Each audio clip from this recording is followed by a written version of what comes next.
program is Focal Point. The network is AFR Talk, the American Family Radio Talk Network. And I am Brian Fisher, your congenial, convivial, and amiable host, Brian Fisher.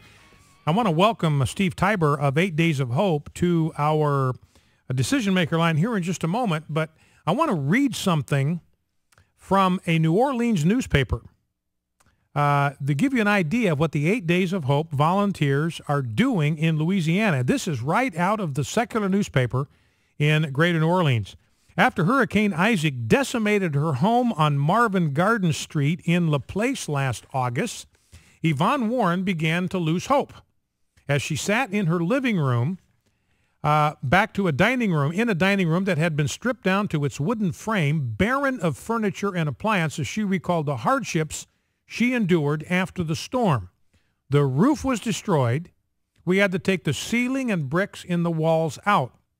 The wind broke the door, shattered the glass. After the storm, I was feeling down. FEMA, remember, that's the government. We talked about that in the opening segment.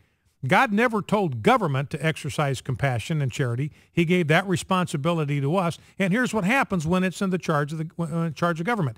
FEMA turned me down twice, and my insurance company didn't want to give me anything. I was depressed. But on Tuesday afternoon, that's yesterday, Warren was anything but despondent as she sat, more than a dozen 8 Days of Hope volunteers, clad in bright orange T-shirts, scurried around her, repairing the ceiling and roof, turning what had become a symbol of difficulty and despair into a beacon of hope for Warren and her family. Now I feel loved, so loved, she continued. I've never been so loved in all of my life.